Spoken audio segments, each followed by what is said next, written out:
আসসালামু আলাইকুম। আজকে দেখাবো কিভাবে একটি নতুন জিমেইল অ্যাকাউন্ট খুলতে হয়। অনেকেই নতুন মোবাইল কিনে অন্যের সাহায্যে জিমেইল অ্যাকাউন্ট খুলে থাকেন। আমার এই ভিডিওটা সম্পূর্ণ দেখলে নিজে নিজে জিমেইল অ্যাকাউন্ট খুলতে পারবেন। তবে মূল ভিডিওতে যাওয়ার আগে আপনার কাছে আমার একটা অনুরোধ, আমার এই ভিডিওতে লাইক দিয়ে সাবস্ক্রাইব করে দিবেন। Let's go. প্রথমে আমরা মোবাইলের ডাটা অন করে নিব। এরপরে জিমেইল জিমেইলে টাচ করব। তারপর আমার অ্যাকাউন্ট খোলা আছে, নতুন অ্যাকাউন্ট খোলার জন্য অ্যাড অ্যানাদার অ্যাকাউন্ট এখানে ক্লিক করব। এরপর গুগল একটু সময় নেবে, চলে আসছে। ইমেল অথবা ফোন নাম্বার, আপনি মন চাইলে আপনার ফোন নাম্বার দিয়ে খুলতে পারেন। আমি ইমেল দিয়ে খোলার চেষ্টা করতেছি, ইমেল দিয়ে দেখাচ্ছি। First name MD RASHED Rashed, আপনার নাম দিয়ে আপনি খুলবেন। 67, তারপর এখানে আপনার জন্ম তারিখ বসাবেন। নেক্সট বাটনে ক্লিক করে জন্ম তারিখ, আপনার মান্থ, ডে এবং ইয়ার বসায় নেবেন, যার যেটা সেটা বসায় নেবেন।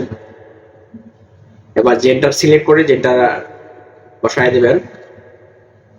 নেক্সট বাটনে ক্লিক করলাম। এবার ইউজার নেম, আপনার নাম আপনি যেটা দেবেন সেটা বসায় নেবেন। আমি আমার মত বসায় নিচ্ছি, রাশেদ।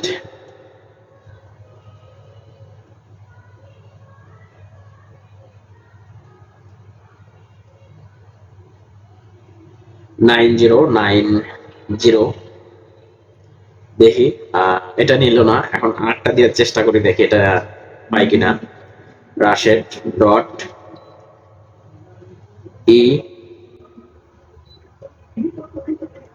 ETC 67, ইনশাল্লাহ এটা নিয়ে নিয়েছে। এবার এখন আমরা নতুন পাসওয়ার্ড, মানে আমাদের যে পাসওয়ার্ড সে পাসওয়ার্ডটা বসাবো। 8 ক্যারেক্টারের পাসওয়ার্ড বসাবো। 6 ক্যারেক্টার দিছিলাম, নেয়নি। এবার আমরা 8 ক্যারেক্টার দিয়ে দেখি কি অবস্থা। হয়েছে। এখন আমরা নেক্সট বাটনে ক্লিক করলাম। নট নাও, আমার এটা দরকার নাই, চেক করলাম না। হয়ে গেছে আমাদের জিমেইল অ্যাকাউন্ট খোলা। এবার আমরা নিচে আসবো, আই এগ্রি, এটা ক্লিক করব। একটু সময় নেবে, এভাবে আপনারা করবেন। চলে আসছে। এখন আমরা নতুন যেটা খুললাম দেখে এটা হয়েছে কিনা, এই জন্য আমরা ক্লিক করে এখানে আমরা অনেকগুলো অ্যাকাউন্ট খোলা আছে, যেটা খুললাম সেটাতে এখন দেখতে পাচ্ছেন হয়ে গেছে। এই তো আমাদের, এটাই আমাদের নতুন জিমেইল অ্যাকাউন্ট। এভাবে আপনারা নতুন জিমেইল অ্যাকাউন্ট খুলবেন। ভালো থাকবেন সকলে, আল্লাহ হাফেজ।